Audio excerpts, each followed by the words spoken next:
Mic testing.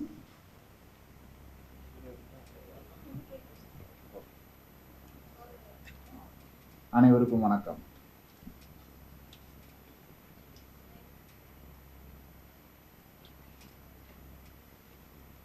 பொதுவா என்னோட வாழ்க்கையில, எழுத்து வாழ்க்கையில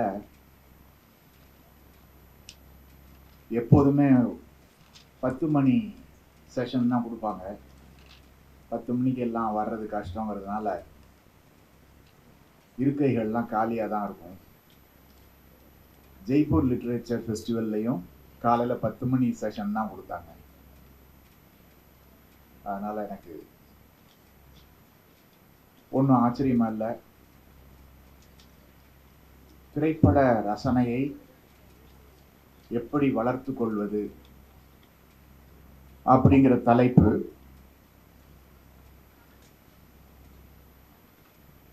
அதற்கு ஒன்றும் குறுக்கு வழி எதுவும் கிடையாது. மிகவும் கடினமான வழிதான். திரைப்பட ரசனையை வளர்த்து கொள்வது எப்படி? நான் சில வழிமுறைகளை சொல்றேன். முடிஞ்சா நோட்ஸ் எடுத்துங்க, அல்லது இந்த பேச்சை மீண்டும் கேட்டு பயன்பெறலாம். நான் ஒரு சுமாராக 50 ஆண்டுகளாக உலக சினிமாவை பார்த்து இந்த விஷயங்கள் எல்லாம் தொகுத்து வச்சிருக்கேன். அந்த சாரத்துல ஒரு துளிய இந்த 1 மணி நேரத்துல உங்களுக்கு கொடுக்கலாம். 1978 இருந்து என்னுடைய உலக சினிமா ரசனை தொடங்குகிறது.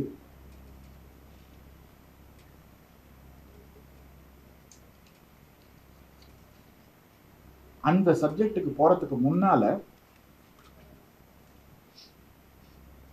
நாம எப்படிப்பட்ட சூழல்ல வாழ்ந்துட்டு இருக்கோங்கிறதையும் கொஞ்சம் சுருக்கமா உங்களுக்கு சொல்லணும்னு நினைக்கிறேன். சமீபத்துல பெங்களூர்ல இருந்து சென்னைக்கு வந்தே பாரத் ரயில்ல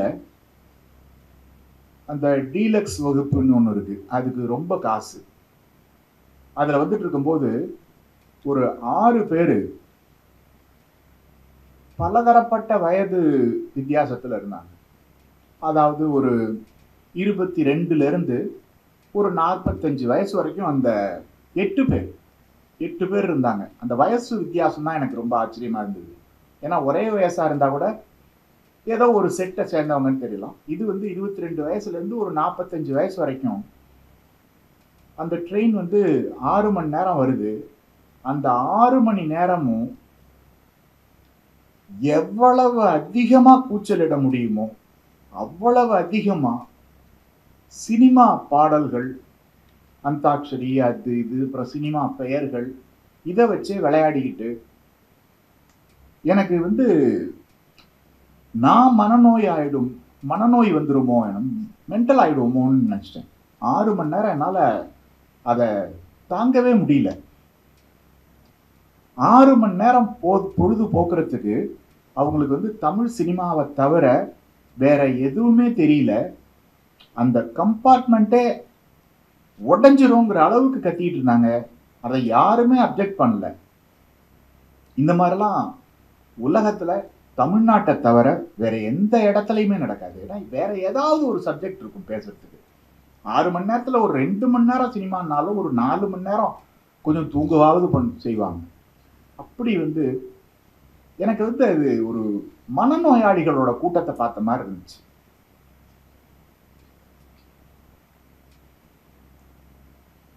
இததான் இங்கிலீஷ்ல வந்து பிலிஸ்டைன் அப்படிம்பாங்க.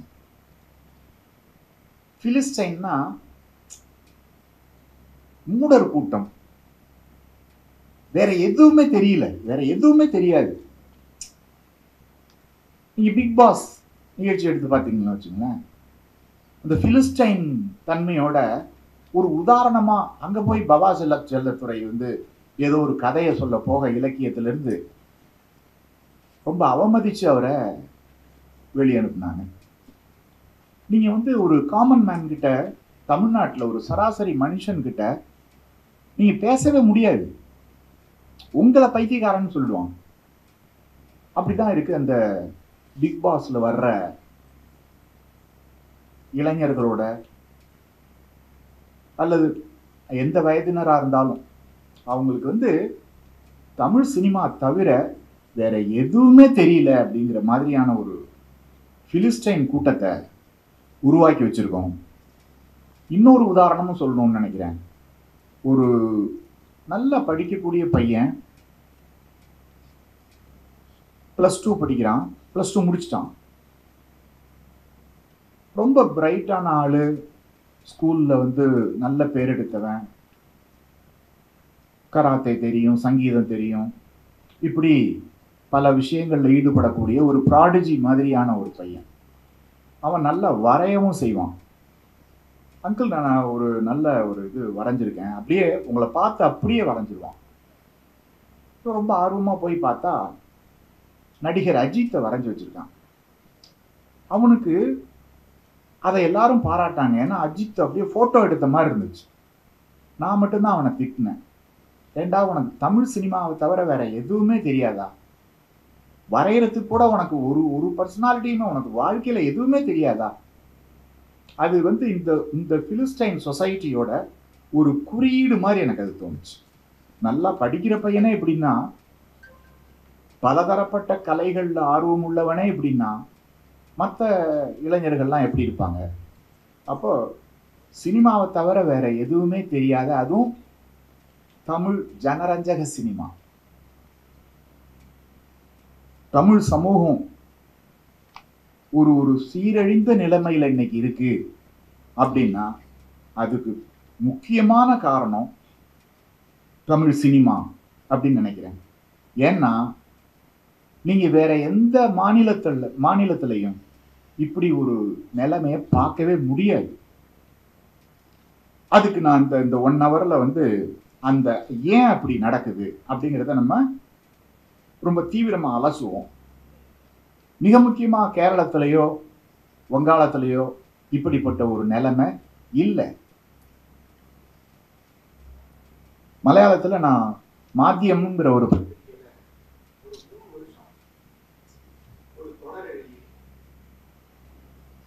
மம்முட்டிய வந்து ஒரு நாள் ஒரு இலக்கிய சந்திப்புல பார்த்தபோது என்கிட்ட ஒரு மாணவனை போல கைகட்டி, ரொம்ப உயரமா இருப்பார் இல்லையா, குனிஞ்சு ஒரு ஆசிரியர்கிட்ட பேசுற மாதிரி, ஒரு ஆசான் கிட்ட பேசுற மாதிரி குனிஞ்சு இப்படி கைகட்டி நின்று, அந்த மாத்தியமம் பத்திரிகையில நீங்க எழுதின தப்புத்தாளங்களை தொடர்ந்து வாசிச்சுட்டு இருக்கேன் அப்படின்னு சொல்லி அதை பத்தி என்கிட்ட ஒரு 1/2 மணி நேரம் விவாதம் பண்ணிட்டு இருந்தாரு, பேசிட்டு இருந்தாரு, அப்ரிஷியேட் பண்ணிட்டு இருந்தாரு. இப்படி ஒரு நிலைமை தமிழ்நாட்டில் வர வாய்ப்பே இல்லை. இங்க வந்து நடிகர்கள் முன்னால நாங்க தான் கைகட்டி நிக்க வேண்டியிருக்கு. இது தமிழ் சினிமாவோட ஆக்கிரமிப்பை பத்தி சொல்றேன் நான். இப்ப நம்ம சப்ஜெக்டுக்குள்ள போயிடுவோம். இங்க தமிழ் சினிமாவோட இன்னொரு இன்ஃப்ளூயன்ஸ் என்னன்னா, விளைவு என்னன்னா, தாக்கம் என்னன்னா, ஹீரோ வர்ஷிப்.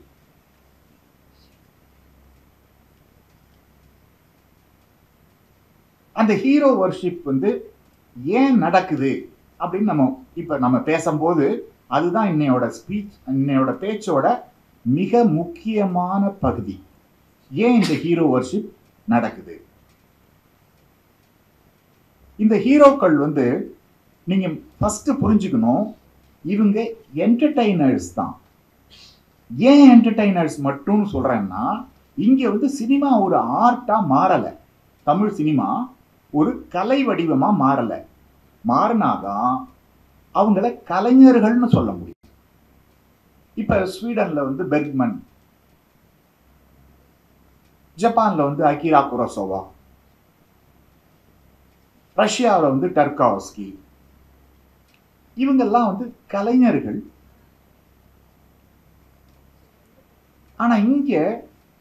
ஹீரோக்கள் மட்டும் உருவாகிறாங்கல்ல இல்லையா, அந்த ஹீரோ வந்து மாறிக்கிட்டே இருக்காங்க. இன்னைக்கு சிவாஜி கணேசனோட ஒரு வீரபாண்டிய கட்டபொம்மனையோ அல்லது இன்னொரு ஒரு பாசமலரையோ பாவ மன்னிப்பையோ போட்டா டீனேஜ் பசங்கள்லாம் அதை பார்த்துட்டு ஏதோ காமெடி படம் பார்க்குற மாதிரி சிரிக்கிறாங்க. அப்படி மாறிடுச்சு, ரசனை மாறி போச்சு.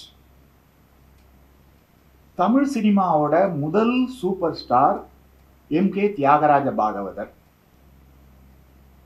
அவர் வந்து மேடையில பாடினார்னா மரத்துல வந்து வெறும் மனிதர்களா இருப்பாங்களாம். அந்த அளவுக்கு மரத்துல ஏறி நின்றுட்டு ஒரு தடவை அந்த மின் கம்பி வந்து பட்டு ஒருத்தர் இறந்தும் போயிட்டார், கீழே விழுந்து.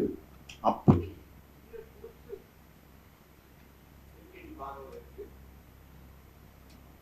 கேக்குதா? பாகவதர் வந்து அவர் வந்து தங்கத்தட்டுல தான் சாப்பிடுவாருங்க. தமிழ் சினிமாவோட முதல் சூப்பர் ஸ்டார். அவர் ஒரு கொலைகேஸ்ல மாட்டி அந்தமான் ஜெயிலுக்கு போயிட்டு திரும்ப வந்தாரு. திரும்ப வரும்போது இங்கே திராவிட இயக்கத்தோட தாக்கம் தமிழ் சினிமாவில், பராசக்தி வசனம், இளங்கோவனோட வசனம், இப்படி அந்த அந்த அந்த பாணியே மாறி போச்சு. அப்ப அவர் வந்து செல்லா காசா போயிட்டாரு. அந்த நேரத்துல அவருக்கு சர்க்கரை வியாதினால கண்ணும் போயிடுச்சு. அவர் வாங்கின கடன்னால அவர் கொஞ்சம் சுய அபிமானம் உள்ளவர், சுயமரியாதை உள்ளவர். அதனால ஒரு 1 கோடி ரூபாய் வீட்டை கடனை அடைக்கணும்னு சொல்லி 1 லட்சத்துக்கெல்லாம் வித்துருவாரு. வித்துட்டு கையில காசும் இல்லை, கண்ணும் போயிடுச்சு. ஒரு அம்மன் கோவில்ல போய் உட்காந்துட்டு, அம்மா எனக்கா இந்த நிலைமைன்னு உட்கார்ந்துருக்கும் போது தரையில நங்குன்னு ஒரு காயின் விழுந்த சத்தம் கேட்டிருக்கு. அந்த நாணயத்தோட சத்தத்தை நான் 7 ஜென்மம் எடுத்தாலும் மறக்க மாட்டேன். ஏன்னா நீங்க புகழோட உச்சியில இருந்தாலும் நீங்க வெறும் என்டர்டெய்னர் அப்படின்னா இதான் நிலைமை. நாணய சத்தம் தான் கேட்கும். கண் பார்வை இல்லாத பிச்சைக்காரன் நினைச்சு ஒருத்தர் காசு போட்டிருக்காரு ஒரு சூப்பர் ஸ்டாருக்கு. அதுதான் வெறும் பொழுதுபோக்காளர்களின் என்டர்டெய்னர்ஸா மட்டும் இருந்தா அதுதான் நிலைமை. இப்ப நம்ம சப்ஜெக்டுக்குள்ள போவோம். நான் ஒரு சில படங்களை பத்தி சொல்றேன். அந்த படங்களை பார்க்கறதுக்கான வாய்ப்பு இங்க கம்மி. இருந்தாலும் ஒரு நல்ல ஒரு திரைப்பட ரசனையை வளர்த்துக்கிறதுக்கு இதெல்லாம் உதவும் இந்த படங்களை பத்தி. முதல் படம் தி ஃபிஃப்த் சீல். இது வந்து 1976ல எடுக்கப்பட்ட படம். ஜொல்தான் ஃபாப்ரி தான் இதோட இயக்குனர்.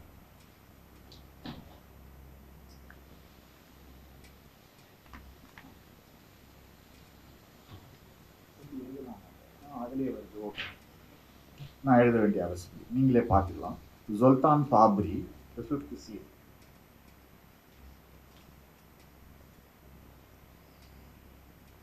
இந்த படத்தை நான் 1978ல பார்த்தேன். அதுக்கப்புறம் அந்த படத்தை நான் பார்க்கல. ஆனா அந்த படத்தோட காட்சிகள், அந்த படத்தோட கதை எல்லாமே எனக்கு ஞாபகம் இருக்கு. விரிவா பேச வேண்டாம், நேரம் இருக்காது. ஏன்னா அது ஒரு ஃபுல் டே உட்காந்து பேசினாதான் அது ஒரு ஒர்க் ஷாப் மாதிரி உங்ககிட்ட பேச முடியும். அந்த படத்தை ஏன் இங்க சொல்றேன்னா, 1978ல பார்த்த படத்தை ஏன் இங்க சொல்றேன் அப்படின்னா, அந்த கதையை 1 லைன்ல சொல்லிடுறேன். அப்பதான் அந்த சம்பவம் உங்களுக்கு புரியும். 2ஆம் உலக யுத்தம். இவர் வந்து ஹங்கேரியன். இவர் ஜொல்தான் ஃபாப்ரி வந்து ஒரு ஹங்கேரியன். ஹங்கேரியோட கேபிட்டல் புடாபெஸ்ட்ல ஜெர்மன் நாசி ஆர்மி வந்து ஆக்குபை பண்ணிடுச்சு. அங்க ஒரு 3 பேரு பார்ல உட்காந்து பேசிட்டு இருக்காங்க. அந்த 3 பேர்ல ஒருத்தர் அந்த நாசி ஆர்மியை எதிர்க்கிற ஒரு புரட்சியாளர். மீதி 2 பேரு அவரோட நண்பர்கள். கதையோட முடிவுக்கு வந்துருவோம். அந்த 3 பேரையும் கேப்சர் பண்ணிட்டாங்க ஆர்மி. புரட்சியாளனை கட்டி போட்டு அடின்னு அடிச்சு கிட்டத்தட்ட குத்துயிரும் குலையுயிருமா இருக்கிற ஒரு நிலைமையில மீதி 2 பேரையும் அவனை அடிச்சுட்டு கன்னத்துல அரைஞ்சிட்டு, ஒரு அரைஞ்சா செத்துருவான், அரைஞ்சிட்டு போயிடுங்க அப்படிங்கிறாரு ராணுவ அதிகாரி. சோல்ஜர் சொல்றான், 2 பேரையும் சுற்றுவோம், புரட்சியாளனுக்கு அவன் எல்லாம் சதிகாரனுக்கு வந்து உதவி பண்ணிட்டு இருந்தாங்க நண்பர்கள், அதனால சுற்றுவோம். டேய் முட்டாள், சுடக்கூடாதுடா, அவங்க ஆன்மாவை செதைச்சு அனுப்பணும், அடிச்சுட்டு போ சொல்லு. ஒருத்தன் போவான், உயிருக்கு உயிரான நண்பர்கள், ஒரு அடி அடிச்சா செத்துருவான், ஏன்னா அவனை அந்த அளவுக்கு அடிச்சாச்சு, அவனால அடிக்க முடியாது, கிட்டக்க போவான் ஆனா அடிக்க முடியாது, அவனை சுற்றுவாங்க. இப்ப 3வது ஆள், நீ நமது தேசத்துக்கு பற்றா இருக்கி, தேசப்பற்றோட இருக்கியா இல்ல தேச துரோகியா அப்படின்னு அந்த ராணுவ அதிகாரி கேட்பாரு. இவன் நேரா போவான், 2 அரை அரைஞ்சிட்டு போயிடுவான். அப்ப சொல்லுவான், அவனால இன்னுமே சாகர வரைக்கும் நிம்மதியா இருக்க முடியாது, ஆன்மாவை சாகடிச்சிட்டோம், அவன் வெறும் நடைப்பினம். ஆனா அவன் ஏன் அடிச்சுட்டு போறான் அப்படின்னா, அந்த போர்ல பாதிக்கப்பட்ட யூத குழந்தைகள் 30 பேரை அவன் வளர்க்கிறான். அவன் செத்துட்டான்னா அந்த 30 குழந்தைகளும் செத்துரும்.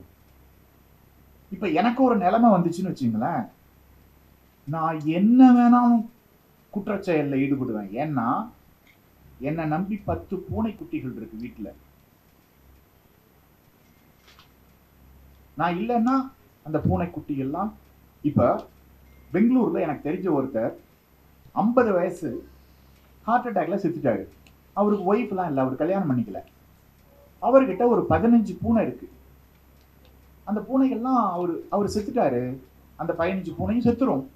ஏன்னா அது வெளியில வர முடியாது, அதுங்களுக்கு வந்து வெளியில அடிபட்டு செத்துரும். அதுங்களுக்கு வந்து டொமஸ்டிக், அந்த வீட்டுக்குள்ளேயே இருந்துதான் பழக்கம். உடனே என்னோட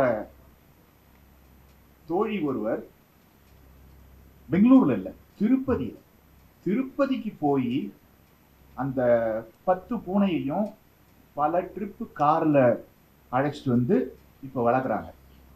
ஸோ இந்த சாய்ஸ் பத்தி பேசுறேன். சாய்ஸ், கமிட்மெண்ட், இதெல்லாம் எக்ஸிஸ்டென்ஷியலிசம் அப்படிங்கிற ஒரு பிலாசபியில சாய்ஸ் அப்படின்னு ஒரு பெரிய ஒரு பகுதி வருது. You have to choose. Choice எக்ஸிஸ்டென்ஷியலிசத்துல ரொம்ப முக்கியமான பகுதி சாய்ஸ். 2வது கமிட்மெண்ட். ஸோ இது எல்லாத்தையும் எனக்கு கற்றுக் கொடுக்குற ஒரு படமா இருக்கு. அப்படின்னா நம்ம உடனே தமிழ் சினிமாவில் நான் கற்றுக் கொடுக்குறேன் உங்களுக்கு அப்படின்னு ஆரம்பிச்சிருவாங்க. அதை டைடாக்டிக்னு சொல்றது. நீ மாரல் சயின்ஸ் இல்லை, அந்த சிச்சுவேஷன் அப்படியே இருக்கணும், அப்படியே வரணும், அவ்வளவுதான். ஒண்ணு. அடுத்தது ரான் அப்படின்னு ஒரு படம். அதை ரேன்னு சொல்லக்கூடாது, ஜாப்பனீஸ் படம் ரான். அதோட இயக்குனர் அகிரா குரோசவா.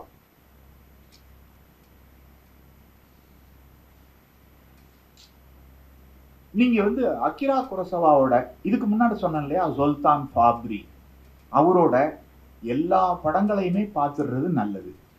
உங்களுக்கு நல்ல சினிமா பார்க்கணும், நல்ல சினிமா ரசனையாளனா இருக்கணும் அப்படின்னா ஜொல்தான் ஃபாப்ரியோட எல்லா படங்களையும் பார்த்துடுறது நல்லது. அவர் ஒரு பெரிய மாஸ்டர். அகிரா குரோசவா பத்தி எல்லாருமே சொல்லுவாங்க, ரொம்ப பிரபலமானவர். அவரு ரொம்ப ரொம்ப பிரபலமானவர். இங்கிலீஷ் லிட்ரேச்சர்ல ஒரு நம்பர் 1 அப்படின்னு சொன்னா சமஸ்கிருத இலக்கியத்துல வியாசர். அந்த மாதிரி இங்கிலீஷ் லிட்ரேச்சர்ல நம்பர் 1 அப்படின்னு சொன்னா ஷேக்ஸ்பியர். ஷேக்ஸ்பியரோட நாடகங்களை படிக்கணும் அப்படின்னு சொன்னா அந்த இங்கிலீஷ் கொஞ்சம் டஃப்பா இருக்கும்.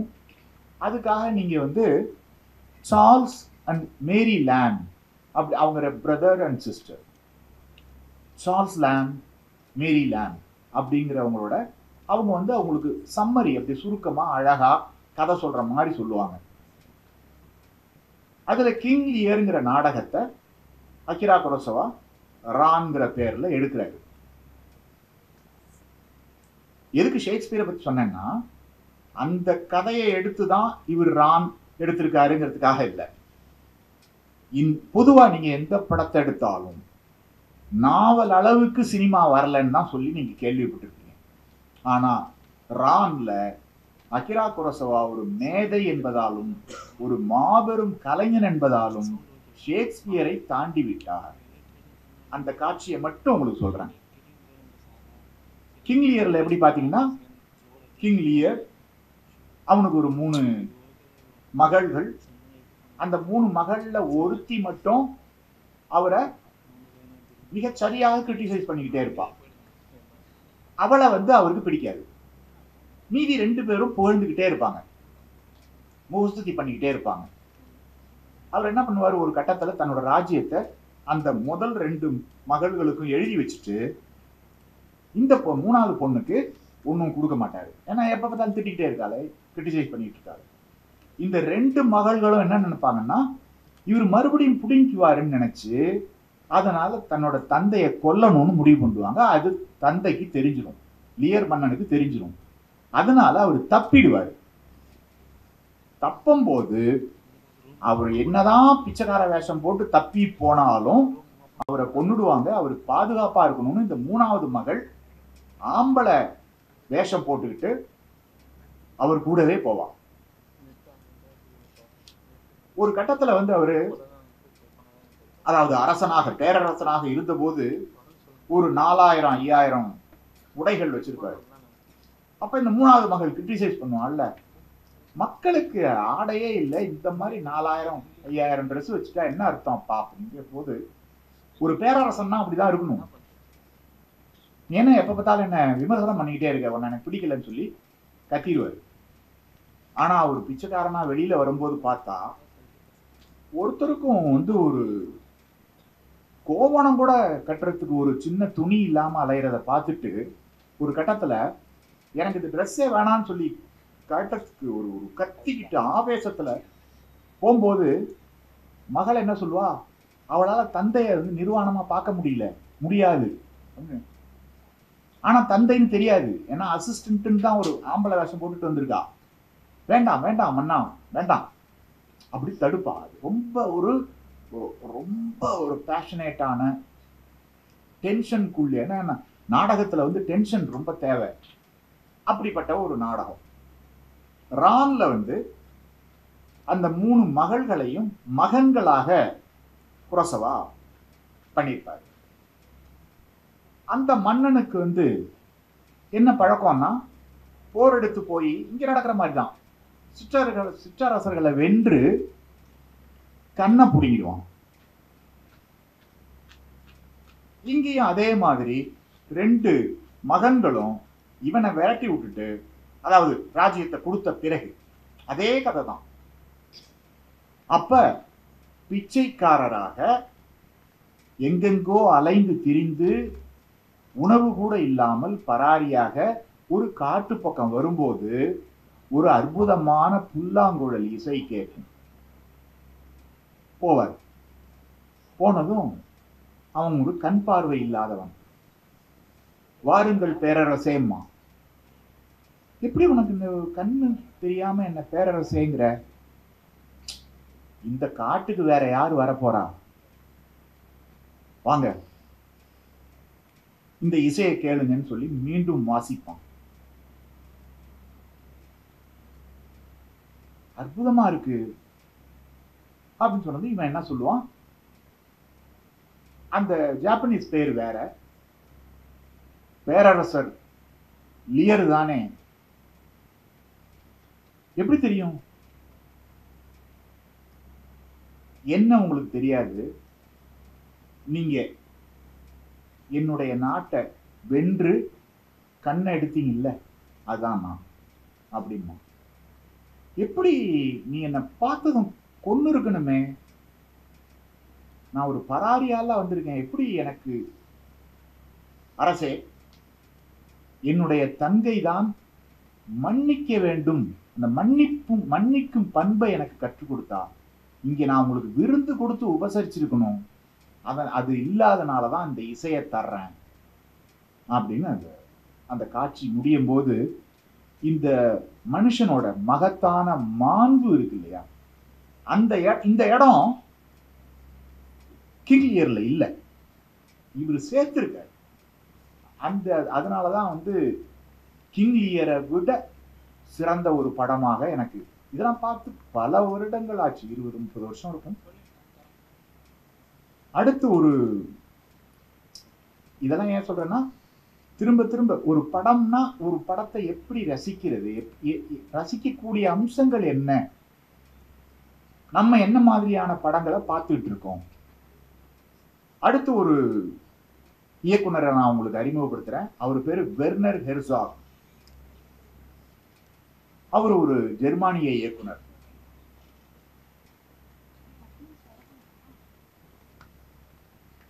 நீங்க வெர்னர் ஹெர்சாகோட எல்லா படங்களையும் பார்த்துருக்கிறது நல்லது. ஏன்னா அவர் நிறைய படம் எடுத்திருக்காரு. அவர் இந்தியாவில் உள்ள திரைப்பட விழாக்களுக்கெல்லாம் வருவார், அடிக்கடி வருஷா வருஷம் வருவார். அற்புதமான இயக்குனர், ரொம்ப பேஷனேட்டான ஒரு ஆளு. அவரை பத்தி ஒரு டாக்குமெண்ட்ரி அவரோட நண்பர் எடுத்தாரு. Herzog eats his own shoes அப்படின்னு அந்த டாக்குமெண்ட்ரியோட பேரு. ஒரு 45 நிமிஷம் இருக்கலாம். ஹெர்சாகோட ஃப்ரெண்டு ஒரு ஃபில்ம் மேக்கர் ஒரு படம் எடுக்க போறேன், டாக்குமெண்ட்ரி படம் அப்படி சொல்லிக்கிட்டே இருக்கான். ஆனா எடுக்கவே இல்லை. ஒரு நாள் கோபத்துல, டே நீ மட்டும் அந்த படத்தை எடுத்துட்டேன்னு வச்சுக்கேன், என் ஷூவை நான் சாப்பிட்றேன்டா அப்படின்னு ஒரு சபதத்தை போடுறாரு. அவனும் அந்த படத்தை எடுத்துடுறான்.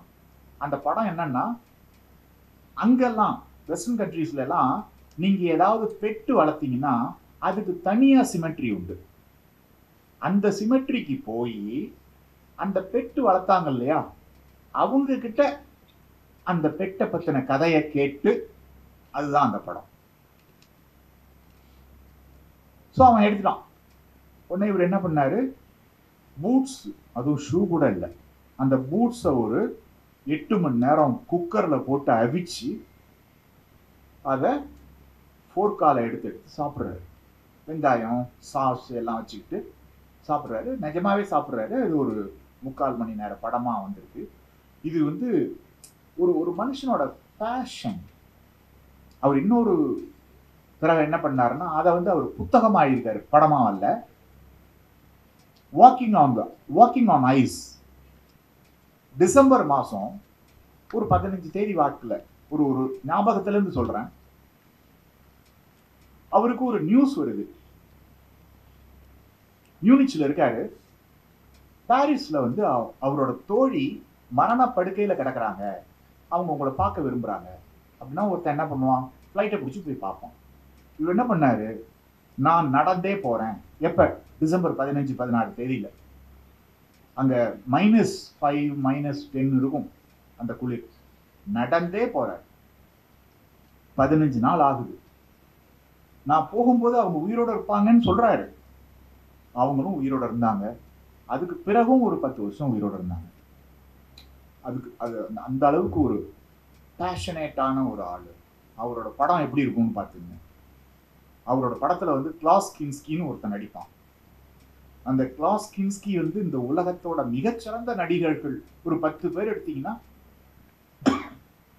அதுல கிளாஸ் கின்ஸ்கியும் ஒருத்தனா இருப்பான். Completely a mad guy. ரொம்ப மூடி ஃபெலோ. ஒரு நாள் ஷூட்டிங்க்கு வரமாட்டேன்ட்டான்.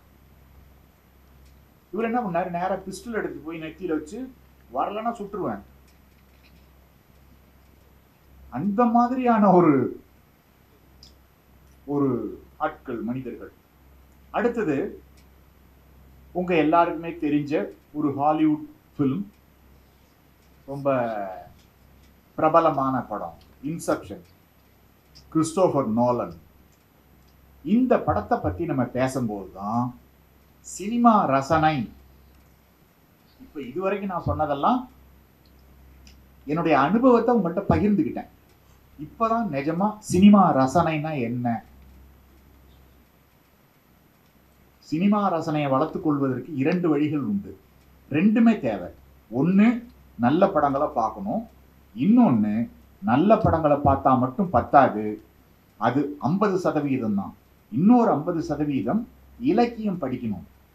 நீங்க மிஷ்கின் கிட்ட போய் அசிஸ்டன்ட் டைரக்டரா சேர போறேன்னு சொன்னீங்கன்னா, சீசு செல்லப்பா படிச்சிருக்கியா? இல்ல சார், வெளில போ. தி ஜானகிராமனை படிச்சிருக்கியா?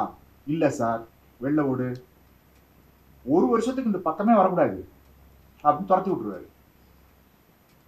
அதனால இலக்கியம் ரொம்ப முக்கியமான ஒரு அத்தியாவசியமான விஷயம் திரைப்படத்தை ரசிக்கிறதுக்கு. ஏன் இந்த படத்தை வச்சு சொல்றேன்? இந்த படத்துல நீங்க பார்த்திருப்பீங்க, ஒரு கனவு வரும். அதாவது கனவுக்குள்ள போய் தான் நம்ம ஆள் இன்ஜெக்ட் பண்ணுவார் இவரோட திட்டத்தை, இன்னொருத்தரோட கனவுக்குள்ள போய். சரியா? அப்ப என்ன நடக்கும்னா, கனவுக்குள்ள இன்னொரு கனவு வந்துடும். அப்ப இது கனவா அல்லது நனவான்னு எப்படி கண்டுபிடிக்கிறது? டைம் தான். கனவுல டைம் கிடையாது. அப்ப பம்பரத்தை சுத்த வச்சு அந்த பம்பரம் சுத்திக்கிட்டே இருந்தா அது கனவு, பம்பரம் நின்றுடுச்சுன்னா அது நனவு அப்படின்னு முடிவு பண்ணுவாங்க. இதை பார்த்ததும் படத்தை பார்த்த மறுநாளே நான் உயிர்மையில ஒரு கட்டுரை எழுதினேன். கிறிஸ்டோபர் நோலன் ஒரு போர்கேஸோட வாசகரா தான் இருக்க முடியும் அப்படின்னு. ஒரு 4 நாள் கழிச்சு கிறிஸ்டோபர் நோலனோட பேட்டி நியூயார்க் டைம்ஸ்ல இதுலயே வந்தது. நான் இந்த கான்செப்டை போர்கேஸ்ட் இருந்து தான் எடுத்தேன். எங்க இருந்து எங்க வருது பாருங்க. எப்படி போர்கேஸ்ட் இருந்து எடுக்கிறாருன்னா, போர்கேஸோட கதைகள் எல்லாத்துலயுமே இந்த மாதிரியான ஒரு லேபிரிந்த் இருக்கும். லேபிரிந்த்ங்கிற வார்த்தையும் குறிச்சு வச்சுங்க. ஒரு சுழல் வட்ட பாதை, ஒரு புதிர் வட்ட பாதை. அவரோட முக்கியமான கதை சர்க்குலர் ரூயின்ஸ். Circular ruins. ஒரு பாழடைஞ்ச இடத்துக்கு ஒருத்தன் போவான். தன்னுடைய கனவின் மூலமாகவே ஒரு நனவு மனிதனை உருவாக்க வேண்டும்னு நினைப்பான். உருவாக்கியும் விடும். அப்புறமா தான் அவனுக்கு தெரியுது, இவனே இன்னொரு மனிதனோட கனவு மனிதன் அப்படின்ட்டு. அதுதான் சர்க்குலர் ரூயின்ஸ். இந்த கான்செப்ட் தான் அந்த இன்செப்ஷன் படத்துல ரொம்ப பியூட்டிஃபுல்லா வரும். கனவுக்குள் கனவு. அப்புறம் இது சம்பந்தமா நீங்க எக்ஸ்பேண்ட் பண்ணி போயிட்டே இருக்கலாம், எக்ஸ்டெண்ட் பண்ணி போயிட்டே இருக்கலாம். மௌனியோட ஒரு புகழ்பெற்ற வாசகம் ஒன்று இருக்கு, எவற்றின் நடமாடும் நிழல்கள் நாம். இது அப்படியே ஒரு வேத வாக்கியம் மாதிரி சொல்லுவாங்க. To be or not to be அப்படிங்கிற ஷேக்ஸ்பியரோட வாசகம் மாதிரி. வேர்ட்ஸ். என்ன படிச்சுட்டு இருக்க? Words, words, words. அந்த மாதிரி எவற்றின் நடமாடும் நிழல்கள் நாம் அப்படிங்கிறது ஒரு மௌனியோட ரொம்ப புகழ்பெற்ற வார்த்தை. அது ஒரிஜினல் எதுன்னா, we are but walking shadows-ங்கிற ஷேக்ஸ்பியரோட வாசகம். அது மேக்பெத்ல வருது. ஸோ இது எல்லாமே இப்படியாகத்தான் நீங்க ஒரு படத்தை அணுக வேண்டும். அடுத்து குந்துன்னு ஒரு படம், ரொம்ப ஃபேமஸான படம் தான். மார்டின் ஸ்கார்செசி ரொம்ப புகழ்பெற்ற. அந்த படத்துல இருந்து ஒரே ஒரு காட்சியை மட்டும் உங்களுக்கு சொல்றேன். தலாய் லாமா பத்தின ஒரு படம் அது. தலாய் லாமாவை திபெத்தை சீனா கபலீகரம் பண்ணி, இன்னமும் அந்த திபெத் சீனாவோட பகுதியாக தான் இருக்கு. தலாய் லாமாவை கொன்னுடலான்னு முடிவு பண்ணும்போது தலாய் லாமா திபெத்திலேருந்து தப்பிச்சு இமயமலை வழியாக நடந்தே இந்தியா பார்டருக்குள்ள வந்துடுறாரு. வரும்போது அவரை அந்த இடத்துல இந்திய இராணுவத்தில் தமிழர்கள் அதிகம் உண்டு. ஒரு தமிழ் அடையாளம் உள்ள ஒரு இந்திய இராணுவ வீரர் தலாய் லாமாவை எதிர்கொண்டு அழைச்சி, ஏன்னா இந்தியன் பார்டருக்குள்ள வர்றாரு. ஆர் யூ த புத்தா அப்படின்னு கேட்பான். இதுவே ஒரு ஹிந்தி சோல்ஜரா இருந்தா ஹிந்தியில கேட்டிருப்பான். இவன் மദ്രാஸ் ஒரு தமிழ் அப்படிங்கிறதுனால ஆர் யூ த புத்தா அப்படின்னு கேட்பான். அப்ப அவர் என்ன சொல்லுவாருன்னா, நோ, ஐ ஆம் a reflection of Buddha, like the moon on water.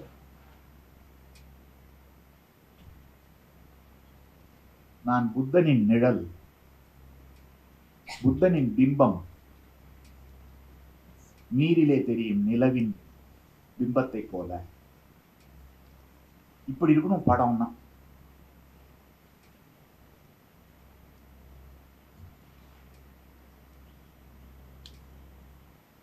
இதை யார் எடுத்திருக்கிறன்னா மார்டின் ஸ்கார்செசி, எங்கேயோ இருக்கிற ஆள்.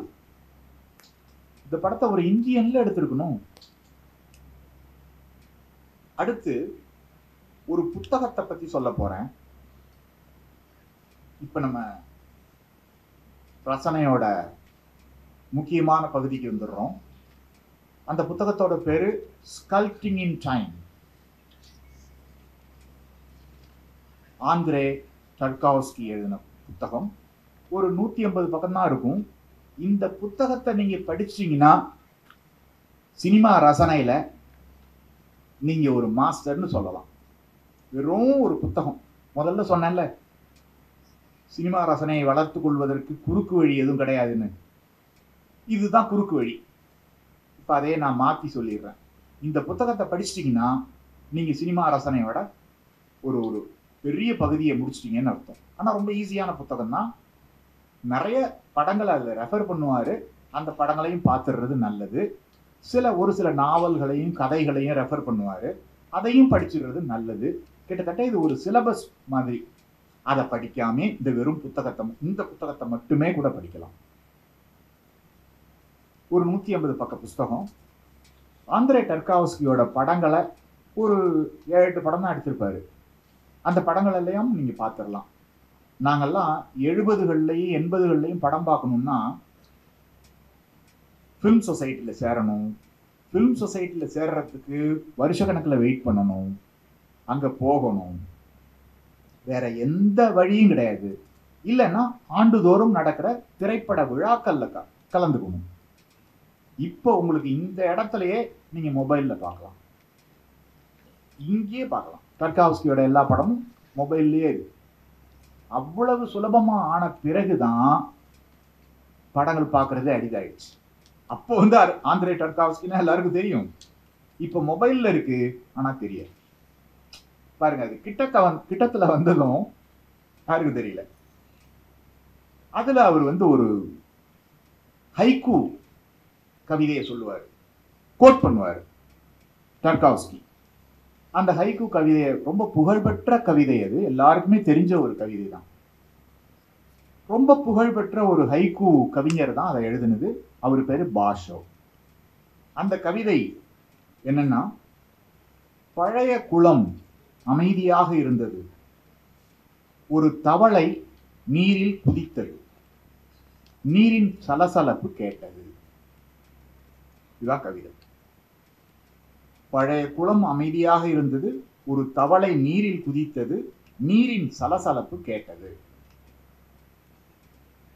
இதுதாங்க என்னோட படம்ங்கிற டர்காவ்ஸ்கி. என் படம் புரியலன்னு நிறைய பேர் குற்றச்சாட்டு சொல்றாங்க. என் படம் எல்லாமே இவ்வளவுதான். அந்த குளம் அமைதியா இருக்கு, ஒரு பழைய குளம், அமைதி, ஸ்டில்னஸ், எந்த சலனமும் இல்லை. அங்க ஒரு தவளை அதுல குதிக்குது, அது ஒரு ஆக்ஷன். அதனுடைய விளைவாக சலசலப்பு சத்தம் கேட்குது. தவளை குதிச்ச உடனே ஒரு சலசலப்பு. இது என்ன அப்படின்னு அவர் விளக்குறாரு. இது வந்து ஒரு இமேஜ். இமேஜ்னா தெரியும்ல, படிமம். நீங்க வந்து கவிதை புரியலன்னா சொல்லக்கூடாது, உணரணும். புரியல, தப்பு. அந்த மாதிரி சொல்றதே தப்பு. உணரணும், அவ்வளவுதான். கவிதை புரிய வேண்டிய அவசியம் இல்லை. இந்த கவிதை உங்களுக்கு புரிய வேண்டாம், இதை உணர்ந்தால் போதும். ஒரு ஸ்டில்னஸ், ஒரு பெருத்த அமைதி, அதுல ஒரு டிஸ்ரப்ஷன், அதுல ஒரு எக்ஸிஸ்டன்ஸ் வருது. இப்படி என்னோட படங்கள் எல்லாமே நான் வெறும் படிமங்களா தான் உருவாக்குறேன். உதாரணமா அவரோட மிரருங்கிற படத்துல சம்பந்தமே இல்லாம ஒரு பெரிய பலூன் பறக்கும். அந்த பலூன்ல இருந்து மக்கள், அதாவது மனிதர்கள் வந்து 1-2 பேரு அந்த சாரம் கட்டி இறங்கிட்டு இருப்பாங்க. இது ஏங்க இந்த படத்துல வருது? நிறைய பார்வையாளர்கள் புரியவே இல்லையே. அவர் சொல்றாரு, ஏன் புரியணும், உணருங்க. அது என்னுடைய ஆட்டோபயோகிராபி, என்னுடைய சிறு வயது ஞாபகங்கள். கனவு உங்களுக்கு புரியுமா? என்னுடைய சிறு வயது சிறுவர்களோட உலகம் உங்களுக்கு புரியுமா? சிறுவர்கள் எல்லாத்தையுமே பலூன் மாதிரி தான் பாக்குறாங்க, பலூன் பறக்கிற மாதிரி தான் பாக்குறாங்க. அதனாலதான் அந்த காட்சியை நான் வச்சேன். ஏன்னா அந்த காட்சியில ஒரு சிறுவன் தான் வருவான், அவனுக்கு எல்லாமே பலூன் தான். அடுத்த காட்சியில ஒரு புஸ்தகத்தை ரொம்ப இன்டென்ஸா அப்படியே பார்த்துக்கிட்டே போவான். அப்ப சிறுவன் வந்து நாலெட்ஜை நோக்கி போறான். இது எல்லாமே படிமங்கள் தான். என்கிட்ட அர்த்தம் கேட்காதீங்க, புரிஞ்சா பாருங்க. புரியணும்னு அவசியம் கூட இல்லை, அதை உணர்ந்தால் போதும். மிரர்ல ஒரு காட்சி வரும். அந்த படத்துல வந்து பாஸ்டும் பிரசன்ஸும் ஒன்னாவே இருக்கும். அவர் வந்து பின்னணியில இருந்து ஆந்திரே தர்காவ்ஸ்கி வந்து கவிதை வாசிட்டு இருப்பாரு, தன்னோட வாழ்க்கையை பத்தி பேசிட்டு இருப்பாரு. இது என்னுடைய வாழ்க்கை நினைவுகள் அல்ல, இந்த வாழ்க்கையை பற்றி என்னுடைய ஆன்மா என்ன உணர்கிறதோ அந்த ஆன்மாவின் பேச்சு இது.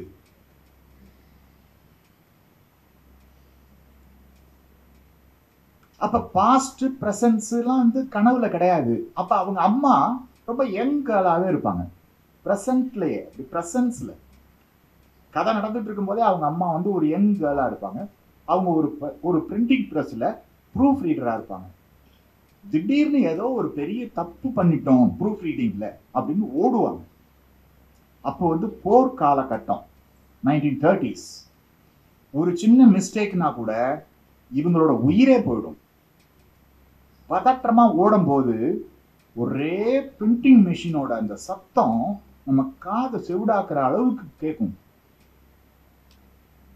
இவங்க போயிட்டு அந்த தப்பு நடக்கல அப்படின்னு சொல்லிட்டு வரும்போது ஒரு 3-4 நிமிஷம் அந்த காரிடார்ல அவங்கள வர்றத வந்து அப்படியே காமிச்சுக்கிட்டே இருப்பாரு. ஏன் காமிக்கணும்? அங்க கட் பண்ணிட்டு இங்க போட்டுற வேண்டியதானே, வந்தாச்சுன்னு. வந்துகிட்டே இருப்பாங்க 3-4 நிமிஷம். அதுக்கு ஒரு கிரிட்டிக் என்ன சொல்றாருன்னா, அது எனக்கு புரிஞ்சிருச்சு, அந்த மெஷினரி சத்தம் இருக்குல்ல, அதான் ஸ்டேட், அதான் அரசாங்கம்.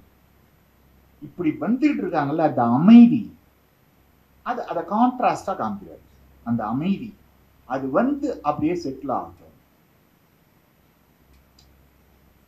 இன்னர் டர்மாயில் அது எல்லாமே ஒரு அமைதியா அந்த சத்தத்துக்கு எதிராக. அரசாங்கம் வந்து அவ்வளவு பெரிய ஒரு சப்ரஸிங் அல்லது அப்ரஸிங் மெஷினரியா இருக்கும்போது, அதாவது அன்றைய இல்லை எப்பவுமே, இவர் வந்து உடனே ஒரு இண்டிவிஜுவலோட, ஒரு சராசரி மனிதனோட மௌனத்தை காமிக்கிறது தான் அவ்வளவு 4 நிமிஷம். அந்த அப்புறம் கெட்ட சினிமாவுக்கு வந்து ஒரு அடையாளம் கட் பண்ற ஷார்ட்ஸ். நீங்க ஒரு பாட்டு சீனை பார்த்தீங்கன்னு வச்சுங்களேன், 3 நிமிஷம், அதுக்குள்ள ஒரு 300 கட் பண்ணியிருப்பான். இடுப்புக்கு ஒரு ஷாட்டு, உதட்டுக்கு ஒரு ஷாட்டு, இன்னும் சொன்னா மேடையில சொல்ல முடியாது. இப்படி ஷார்ட்டா மாறிக்கிட்டே இருக்கும். 300 தடவை கட் பண்ணுவாங்க. இவர் பாருங்க 4 நிமிஷத்துக்கு அப்படியே காமிக்கிறார். இந்த கட் பண்ணி போகும்போது என்ன நடக்குதுன்னு பின்னாடி சொல்றேன். அப்போ மறுபடியும் அந்த டைட்டில் யோசிச்சு பாருங்க, ஸ்கல்ப்டிங் இன் டைம். நான் காலத்தை வெட்டல, செதுக்குறேன். செதுக்கிறதுக்கு ஸ்லோ மோஷன் தான், அதாவது ஸ்லோ தான், ஸ்லோ ஆக்டிவ், ஸ்லோ மோஷன் இல்லை. அந்த அந்த அது வந்து தன்னோட இயல்புலயே அப்படியே நடக்கணும், கட் பண்ணக்கூடாது. அது வந்து காலத்தை வெட்டுறது. நான் வந்து டைம்ல தான் ஃபங்க்ஷன் பண்ணிக்கிட்டு இருக்கேன் அப்படின்னு டர்காவ்ஸ்கி சொல்றாரு.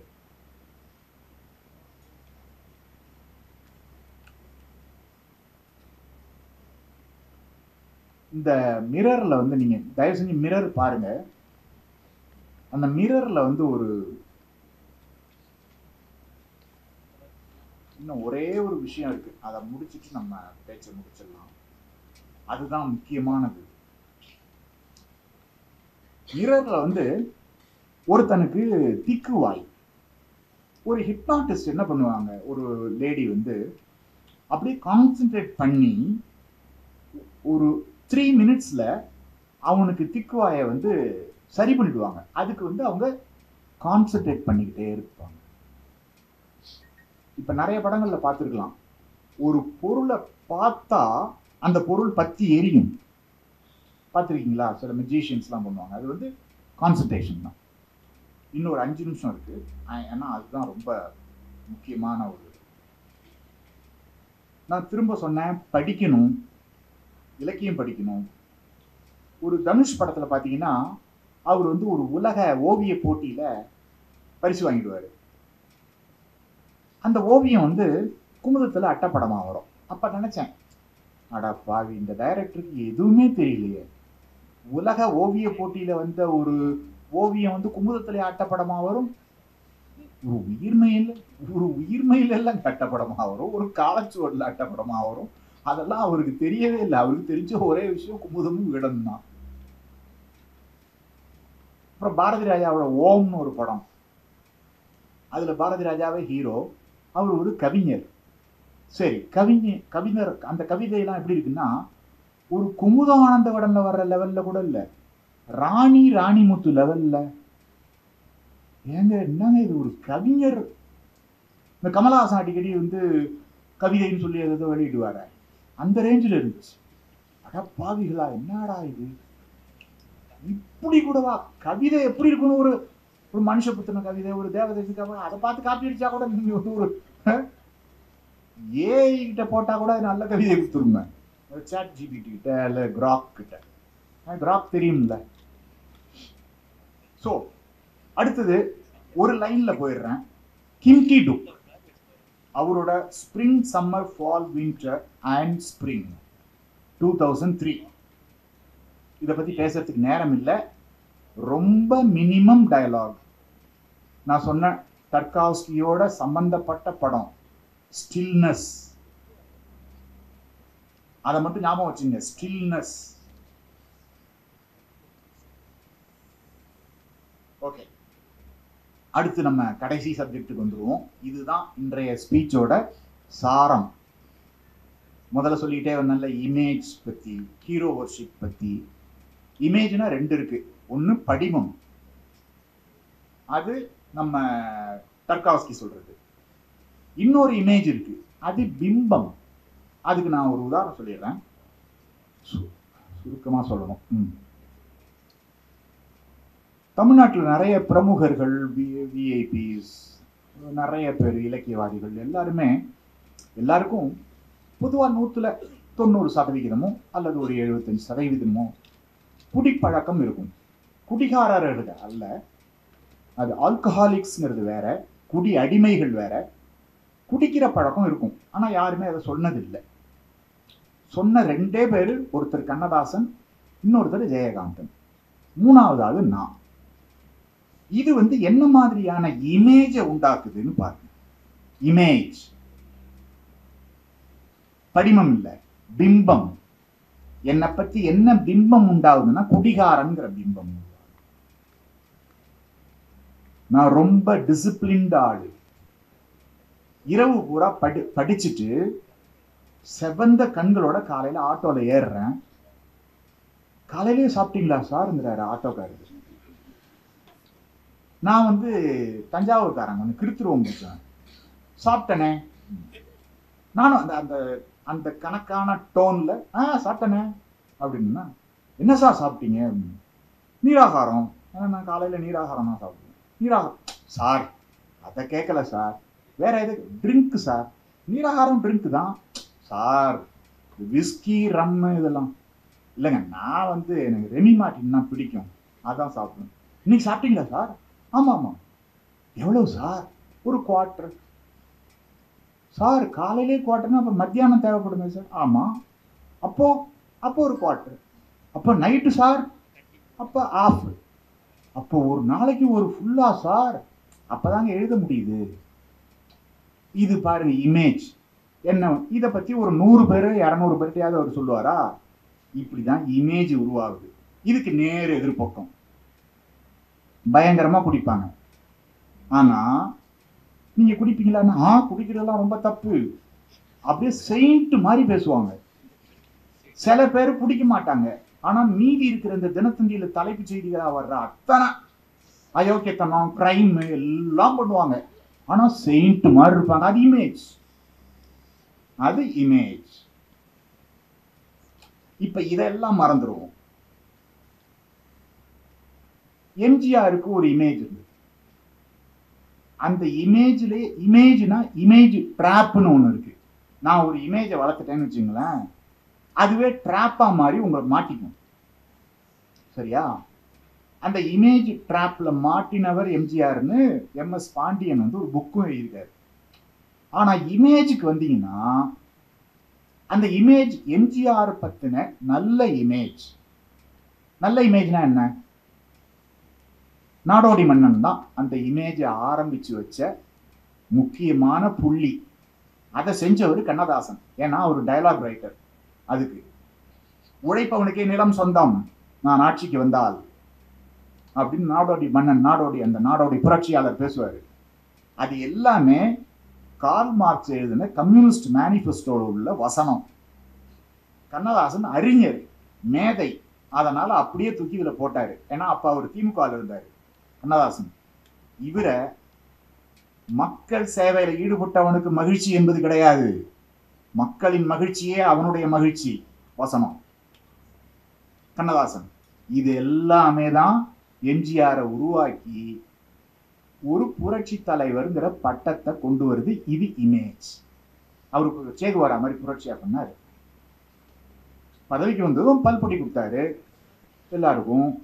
நான் இதை பற்றி சொன்னா என்ன ஒரு வெஸ்டர்ன் கண்ட்ரியில உள்ளது, ஏன் அதுக்கு முன்னாடி பசங்கலாம் பல்லு வளர்க்கணும் இல்லையா? யோ சும்மாரியா, இந்த தலைவரை பத்தி அப்படிலாம் பேசாத. எங்களுக்கு வந்து நாங்கெல்லாம் கறியை வச்சு தேய்ச்சிட்டு இருந்தோம், மண்ணை வச்சு தேய்ச்சிட்டு இருப்போம், அவர் தான் பல்பொடி கொடுத்தாரு பார்த்துக்கோ அப்படின்லாம் சொல்லியிருக்கேன். அந்த மாதிரி எம்ஜிஆர் அப்போ ரொம்ப பிடிக்கும் எனக்கு. ஏன்னா அடுத்தாப்புல ஆட்சி கிச்சு நம்மளை உள்ள தள்ளி போடுவாங்க.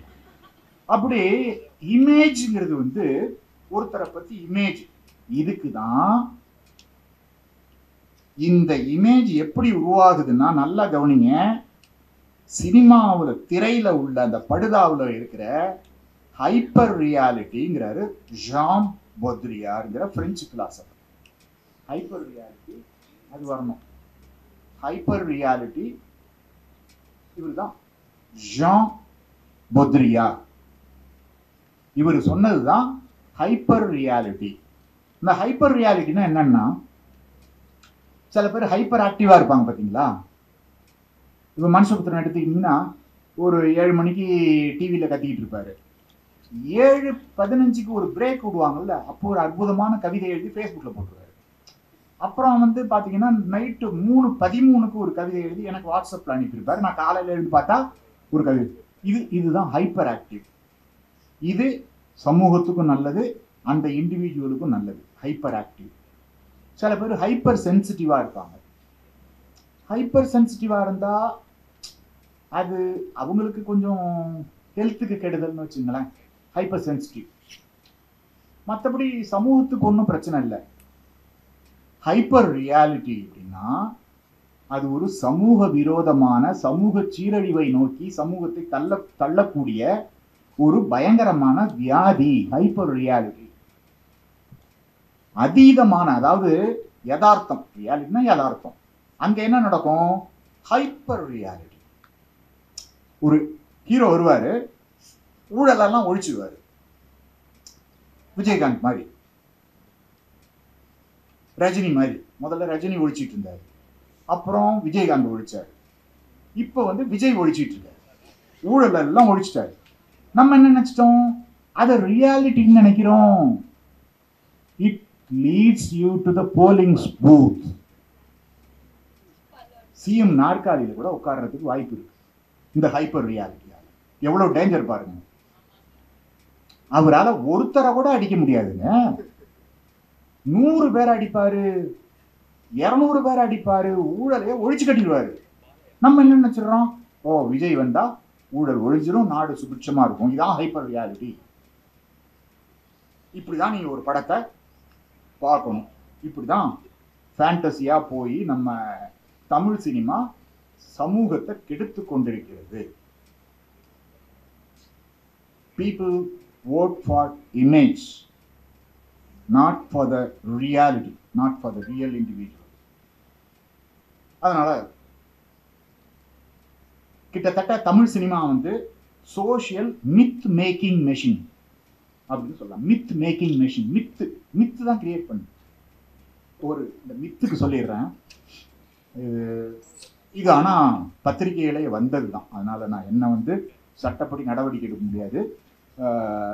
ஒரு தடவை வந்து எம்ஜிஆர் நிறைய டிராவல் பண்ணுவார் தெரியுமா? அப்படி டிராவல் பண்ணும்போது ஒரு நெடுஞ்சாலையில் டிரைவர்கிட்ட, தம்பி ஒன்றுக்கு போகணும், எங்கேயாவது ஒதுக்குப்புறமா அப்படின்னு. அவனும் ஒரு ஒதுக்குப்புறமா யாருமே இல்லாத ஒரு மரத்தடியில் நிறுத்திருக்கான். இவர் வந்து இதை எவனோ பார்த்துட்டு போய் அந்த கிராமத்தில் சொல்லிட்டான், எல்லாரும் அந்த மரத்தடிக்கு வந்திருக்கானோ, எம்ஜிஆர் போயிட்டாரு. மித்து வந்து எப்படி இருக்கு, எப்படி ஒரு அப்சர்டா. இதை நான் ஒரு பத்திரிகையில படித்தேன். எப்படி ஒரு அபத்தத்தை நோக்கி மித்துங்கிறது வந்து இருக்கு பாருங்க, ஒரு கடவுள் ரேஞ்சுக்கு. ஸோ அவ்வளோதான். இன்னும் நிறைய இருக்கு. நம்ம விவாத நேரம்னு வந்துருச்சு இல்லையா? அதனால நம்ம விவாத நேரத்துக்கு கூட போகலாம். இன்னொரு படம் பேரு நீங்க வந்து ஃப்ரீயா இருக்கும்போது பாருங்க, ஏத்து மாமா தம்பியன். ரொம்ப முக்கியமான படம், ஏத்து மாமா தம்பியன். நீங்க எல்லாருமே தமிழ் சமூகமே இந்த வாழைங்கிற படத்தை பத்தி பாராட்டி உலகாங்கிதம் அடைஞ்சு கண்ணீர் விட்டு பாராட்டினாங்க. இந்த படத்தை பாருங்க, ஏத்து மாமா தம்பியன். இந்த படத்தோட தலைப்புக்கு அர்த்தம் என்னன்னா, இது ஒரு மெக்சிகன் படம். இதோட தலைப்புக்கு அர்த்தம் வந்து அண்ட் யூ டூ மதர் அப்படின்னு. No no no, and your mother too, and your mother too. இந்த பான் ஃபிலிம்ஸ்ல எல்லாம் MILFன்னு வரும், அதான் இதோட அர்த்தம். இந்த படத்தை பாருங்க. இன்னொரு படம் வாழை மாதிரியே இருக்கும், ஆனா வாழை பொய். அந்த படம் நிஜம். அது பேரு மலேனான்னு பேரு. மலேனா, இட்டாலியன் ஃபிலிம். அப்புறம் அடாலசன்ஸ்னு ஒரு வெப் சீரிஸ் வந்திருக்கு. 4 எபிசோட் தான். அதுல வர்ற பெண் போலீஸ் சொல்லுவா, எனக்கு இந்த ஸ்கூல்னாலே ரொம்ப கொலவெறி ஆகுது அப்படின்பா. ஏம்மா ஏன் அப்படின்னு பக்கத்து அந்த ஆம்பளை போலீஸ் கேட்ப. ஒரே மாஸ்டர்பேஷன் ஸ்மெல்லு, ஒரே சீமன் ஸ்மெல்லு. இது தாண்டா நிஜம். பொய் சொல்லியிருக்கீங்க நீங்க வாழையில. அடுத்து ஒரு கிளாசிக் ஒன்று இருக்கு. இப்ப நான் வந்து ஸ்டில்னஸ் பத்தி சொன்னேன் இல்லையா? டர்காவ்ஸ்கி, கிம்கி டுக். அதுக்கு ஏற்றபடி போகக்கூடிய இன்னொரு டைரக்டர் வந்து யசுஜிரோ ஓசுங்கிறவர். ரொம்ப முக்கியமான ஆளு. அந்த டோக்கியோ ஸ்டோரி பார்த்தீங்கன்னா அந்த ஸ்டில்னஸ் பற்றி தெரியும். ஓகே, நம்ம விவாதத்துக்கு போகலாம்.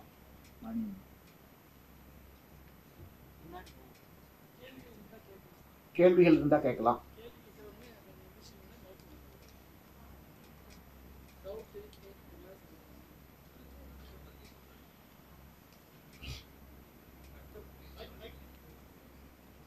கட்டு சொல்லிட்டேனே. இப்ப வந்து அவரு என்ன கேட்கிறாருன்னா, இத்தனை கட்டு வருது இல்ல, ஒரு பாட்டுக்குள்ளேயே ஒரு 300 கட் வருது, 300 ஷாட் வருது. அதுக்கு தான் இந்த மிரர் படத்தை பத்தி சொன்னேன். கட் பண்ணாம மினிமம் ஷார்ட்ஸ்ல வந்து உங்களுக்கு அந்த இமோஷன்ஸை சொல்றது, கவிதை மாதிரி. கவிதை புரியலன்னு சொல்லக்கூடாது, உணரணும். புரியறதுக்கு ஒன்றும் இல்லை. அந்த அந்த சென்டென்ஸை அந்த அந்த அந்த வாக்கியமே தப்பு. கவிதை புரியல, என் படம் புரியல, தப்பு. உணருங்க அப்படிங்கிறது தான். அது அது அந்த கட்டு வந்து அந்த உணர்தலுக்கு எதிராக இருக்கு. இந்த ஹைப்பர் ரியாலிட்டியை உருவாக்குறதுக்கு இந்த கட்ஸ் தான் ரொம்ப அதிகப்படியான ஷார்ட்ஸ் தான் ஒரு லீட் பண்ணுது இந்த பொய் சொல்றதுக்கு, ஹைப்பர் ரியாலிட்டியை நோக்கி தள்ளுறதுக்கு. ஏன் தமிழ் படத்துல அவ்வளவு ஷார்ட்ஸ் இருக்குன்னா இது வந்து ஒரு பொய்ய சொல்லுது உங்களுக்கு, ஹைப்பர் ரியாலிட்டியை உருவாக்குது. அதனாலதான் அவ்வளவு ஷார்ட்ஸ் வைக்கிறாங்க.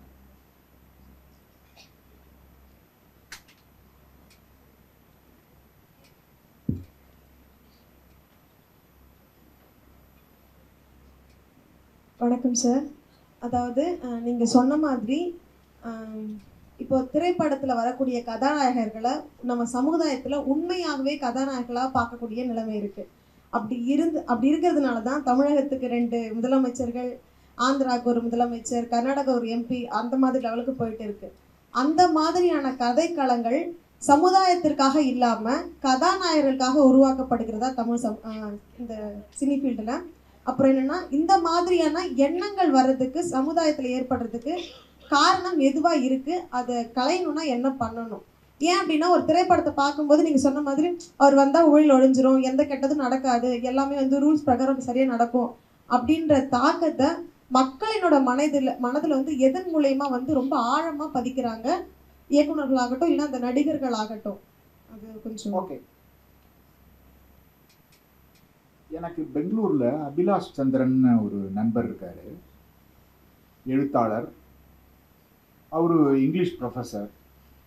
அவரோட கிளாஸ்ல ஒரு எக்ஸசைஸ் ஒன்று, எல்லாரும் அந்த பெங்களூருங்கிறதுனால காஸ்மோபாலிட்டி சிட்டி, ஒரு கன்னடிகாஸும் இருப்பாங்க, தெலுங்கு மாணவர்கள் இருப்பாங்க, மலையாளிஸ் இருப்பாங்க, தமிழர்கள் இருப்பாங்க. இந்த 4 ஸ்டேட்டாக இருந்தும் நிறையா பேர் இருப்பாங்க. அவங்ககிட்ட உங்களுடைய தாய்மொழியில வெளிவந்த ஒரு சிறுகதையை இங்கிலீஷ்ல டிரான்ஸ்லேட் பண்ணுங்கன்னு சொல்றாரு. கேரளாவை சேர்ந்தவர் என்ன பண்றாரு, ஒரு ஜக்கரியாவோட கதையோ தகழியோட கதையோ ஏதோ ஒரு கதையை எடுத்து அவரு டிரான்ஸ்லேட் பண்றாரு. கன்னடத்துல வந்து லங்கேஷ், இன்னும் 1000 பேர் இருக்காங்க, அங்க இருந்து எடுக்கிறாங்க. தெலுங்குல இருந்து அவங்களும் எடுக்கிறாங்க. தமிழ் பயணங்களுக்கு, தமிழ் மாணவிகளுக்கும் எதுல இருந்து எடுக்கிறதுனே தெரியல. ஏன்னா அவங்க எந்த கதையுமே படிச்சதில்லை. இவர் கேட்கிறாரு, அப்படியே திருன்னு முடிச்சுட்டு உட்கார்ந்துருக்கான். சுஜாதா படிச்சிருப்பீங்களா? சுஜாதாவும் படிச்சதில்லை. சுஜாதா பாப்புலர் ரைட்டர், 7 பத்திரிகையில தொடர்கதை எழுதிட்டு இருந்தவர். சுஜாதாவும் தெரியாது. அப்படிங்கும்போது எப்படி ஒரு பிலிஸ்டைன், ஏன் தெரியாதுன்னா, நான் அவங்கள குறை சொல்ல மாட்டேன், அவங்களுடைய ஆசிரியர்களுக்கு தெரியல. அப்படிப்பட்ட ஒரு சமூகத்திலிருந்து வந்த இயக்குனர்களுக்கு என்ன தெரியும்? ஸோ அவங்க வந்து திரும்ப திரும்ப திரும்ப இந்த கமர்ஷியல் மசாலா பிலிஸ்டைன் இதையே பார்த்து பார்த்து பார்த்து இந்த டீக்ரேடேஷன், இன்னைக்கு பொதுவாகவே ஒரு சமூகம் வந்து ஒரு வீழ்ச்சியை நோக்கி போயிட்டு இருக்கு. ஸோ அவங்களும் என்ன பண்றாங்கன்னா, இந்த இதே மாதிரியான ஒரு ஹைப்பர் ரியாலிட்டி ஹீரோ படங்கள் எல்லாமே ஒரு நம்ப முடியாத, அதை கூட இவங்களுக்கு சரியா எடுக்க தெரியலன்னு நம்ம மற்ற ஹாலிவுட் படங்களை பார்த்தா தெரியுது. ஏன்னா இவங்களுக்கு வந்து என்டர்டைன்மெண்ட் கூட சரியா எடுக்க தெரியல. போர் அடிக்குது. இவங்களோட என்டர்டைன்மெண்ட் படம்னா ரொம்ப போர் அடிக்குது. ஸோ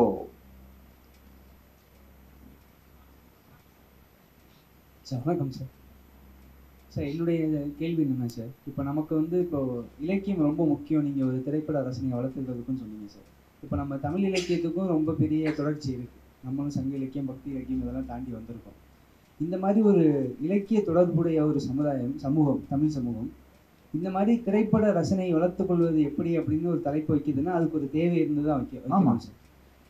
இந்த தேவை உருவான காரணம் எதற்காக நீங்கள் பார்க்குறீங்க சார்? இப்போ ஒரு பிலஸ்டீன் சொசைட்டி உருவாகிறதுக்கு இந்த மாதிரி இந்த இயக்குனர்கள் இதை வந்து ரொம்ப கொண்டாட்டத்தன்மையோட பண்ணிட்டாங்க. அதனால ஒரு சமூகமே அடுத்து வரக்கூடிய 50 ஆண்டு 60 ஆண்டு கால சமூகமும் இந்த மாதிரி ஆக்கப்பட்டிருக்கு அப்படின்னு சொல்றீங்க சார். ஏன் இந்த மாதிரி ஒரு சங்க இலக்கிய தொடர்பு வச்சிருக்க நம்ம பிலிஸ்டைன் சமூகத்தை ஏற்றுக்கக்கூடிய இதுல ஒரு சப்கான்சியஸாவே அதை ஏற்றுக்கக்கூடியவங்களாம் மாறிட்டோம் சார். இப்போ சப்கான்சியஸ்னு சொல்லக்கூடாது, அன்கான்சியஸா அதான் அப்படி சொல்லலாம். ஏன்னா அந்த சங்க இலக்கியத்தை ஆக்கிரமிச்ச கான்கவர் பண்ண டேரக்டர்ஸ் இருந்தாங்கல்ல சார். ரொம்ப ரொம்ப காலமாவே தொடர்ந்து இது ஒரு ஒரு பெரிய செயல்பாடா நடந்துகிட்டு இருக்குங்க. எப்படின்னா தாகூர் உட்காருங்க, தாகூரோட காலகட்டத்துல தாகூர் வந்து தமிழ்நாட்டுக்கு வராருங்க. தமிழ்நாட்டுக்கு வந்து இங்க உள்ள திருச்சியில் உள்ள சென்ட் ஜோசப் காலேஜ், பாளையங்கோட்டையில் உள்ள சென்ட் ஜேவியர் எல்லாத்துக்கும் போறாரு, போய் லெக்சர் கொடுக்குறாரு. மாணவர்கள் கட்டணம் கொடுத்து தான் உள்ள வரணும். ஏன்னா ஒரு சாந்தி நிகேதன் கட்டுறதுக்கான பண வசூல் செஞ்சிட்டு இருக்காரு அவர். அவர் வந்து உவேசாவையும் போய் பார்க்கிறாரு. ஆனா அதே காலகட்டத்துல பாரதி பட்டினி கடந்துட்டு இருந்தான்.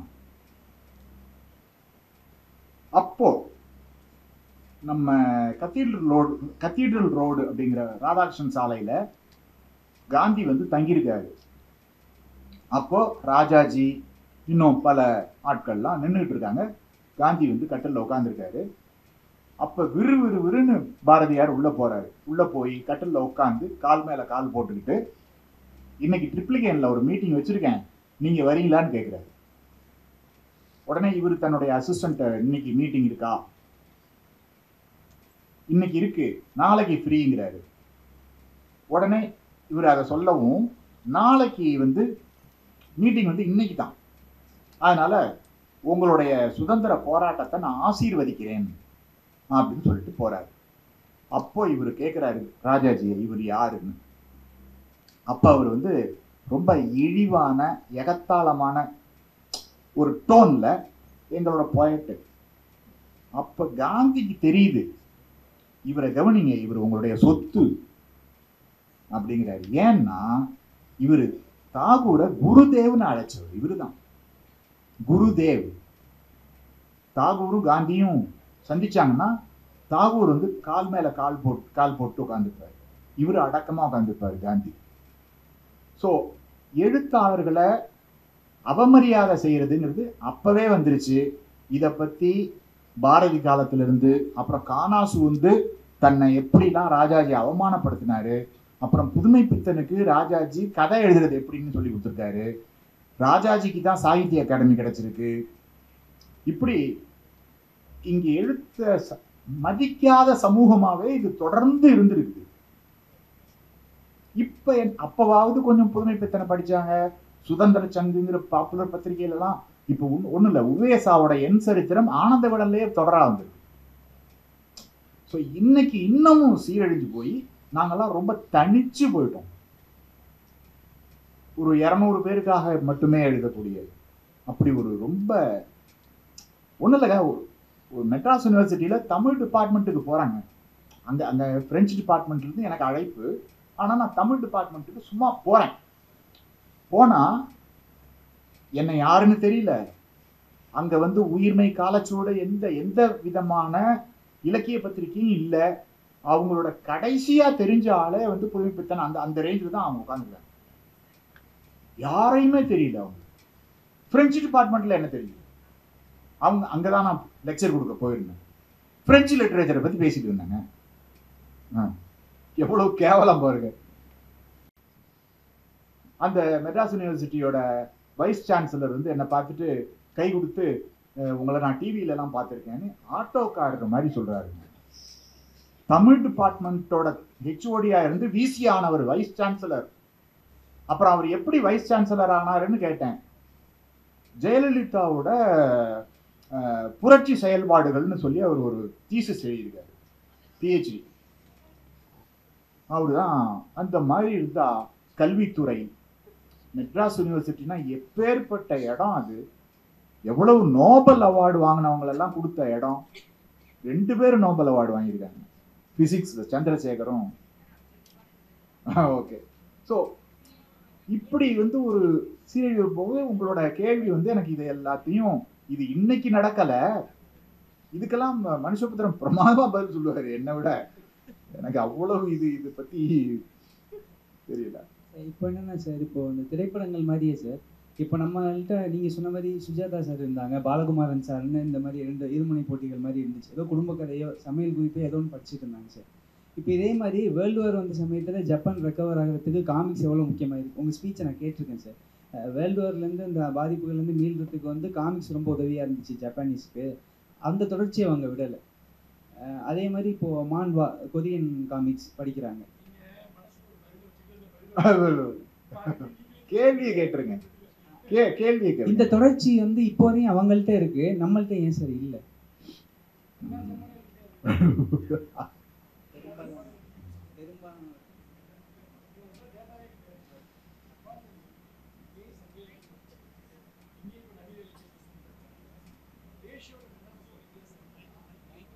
ஜப்பான்ல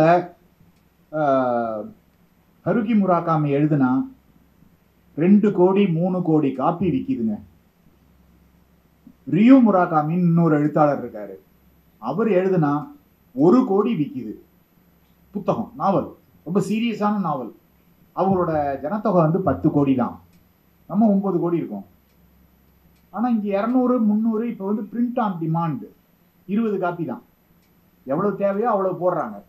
படிக்கணுங்க, படிக்க தான் வந்து இங்கே ஏதாவது நடக்கும், அவ்வளவுதான். படிக்கணும். படிக்கிறதுக்கு முக்கியமான காரணம் படிக்காம இருக்கிறதுக்கு ஆசிரியர்கள். ஏன்னா அவங்க தான் மாணவர்கள்ட்ட சொல்லணும். நான்லாம் இந்த இடத்துல நின்றுட்டு இருக்கிறதுக்கே என்னோட ஆசிரியர்கள் தான் காரணம். இன்னைக்கு ஆசிரியத்துவம்ங்கிறது வந்து வேற மாதிரி ஆயிப்போச்சு. அவ்வளவுதான். நன்றி. ஒரு கேள்விங்க, வந்து தமிழ் திரைப்பட ரசனையை வளர்த்துக் கொள்வது எப்படி வேலைக்கு வச்சுருக்கீங்க? பேசும்பொழுது ஓம் அப்படின்னு ஒரு படம் சொன்னீங்க. அதில் வந்து பாரதி ராஜா வந்து சில கவிதைகள்லாம் வச்சுருந்தாரு. அது வந்து குமுதம் விகடனில் வெளிவர அளவுக்கான ஒரு கவிதையாக கூட இல்லை அப்படின்னு சொல்லியிருந்தீங்க. அப்போ கூட மனுஷபுத்திரன் ஐயா அவங்களுடைய போல கவிதைகள்லாம் காப்பி அடிச்சு போட்டோம்னா கூட நல்லா இருந்திருக்குன்னு சொன்னீங்க. அந்த கவிதை எப்படி சிறந்த கவிதையாக இருக்கணும், ஒரு கவிதை எப்படி சிறந்த கவிதையாக இருக்கணும்? அப்புறம் நீங்கள் மனுஷபுத்திரன் ஐயாவுடைய ஏதாவது உங்களுக்கு பிடிச்ச சிறந்த கவிதையாக இருந்தால் சொல்ல முடியுங்களா? இல்லை, அதுல இது ஒன்றும் அது இது வந்து ரொம்ப சென்சிபிலிட்டி சம்மந்தப்பட்ட விஷயம். ரொம்ப ராணி முத்துல வர்ற மாதிரி இருந்தது. ஒரு நல்ல கவிதை எடுத்து போட்டுக்கலாம். எடுத்துக்காட்டுக்கு இந்த மாதிரி இந்த கவிதை இப்படி அப்படின்னு ஒரு எடுத்துக்காட்டு நீங்க ஒரே நிமிஷமா, செவ்வாய்க்கிழமை எது சிறந்த கவிதை எது சிறந்த கவிதை இல்லைன்னு காலையிலிருந்து மாலை வரைக்கும் முழு அமர்வு தமிழ்நாட்டினுடைய முக்கியமான கவிஞர்கள் எல்லாம் பேசுறாங்க. அதனால செவ்வாய்க்கிழமை காலையில் கண்டிப்பா வந்துருங்க. இல்ல அவர் ஒரு ரெஃபரன்ஸ்க்காக சொல்றாரு. எல்லாத்தையுமே இப்போ நல்ல சினிமா மோசமான சினிமா அதே மாதிரி எல்லாத்துலேயுமே இருக்கு இல்லையா? அதே மாதிரி கவிதைகள்லையும் நல்ல கவிதை மோசமான கவிதைன்னு இருக்கு. நீங்க என்ன கேட்குறீங்கன்னா அதை எப்படி பிரிச்சு பார்க்கறது, அதுக்கு தான் செவ்வாய்க்கிழமை ஒரு முழு அமர்வு வச்சிருக்கோம். மறக்காம வந்துருங்க, எங்கேயும் போயிடாதீங்க. சரியா? நன்றி சாரு. அவ்வளோ முடிஞ்சிச்சு. நண்பர்களே, இன்னைக்கு வந்து காலை அமர்வுள்ள சாரோட அமர்வுள்ள நான் இருக்கணும்னு சொல்லிட்டு அதிகாலையில் 5 மணிக்கு நெய்வேலியிலேருந்து கிளம்பி எப்படியோ வந்து சேர்ந்தேன். ஆனால் நாங்கள் இப்போ லைவ் கொடுத்துக்கிட்டு இருக்கோம். அதனால் ஃபுல் ஸ்பீச்சையும் நான் ஃபஸ்ட்லேருந்தே கேட்டுக்கிட்டு இருந்தேன். ஒரே டென்ஷனாக வேறு இருந்துச்சு. ஏதாவது வில்லங்கமாக ஏதாவது பேசி என்னை பிரச்சனையை மாட்டி விட்டுருவாரோன்னு லைட்டாக அந்த ஏரியாவுக்கு டச் பண்ணி அப்படியே போயிட்டாரு. அதுக்காக நன்றியை தெரிவிச்சுக்கிறேன். இன்னொரு முக்கியமான விஷயம்,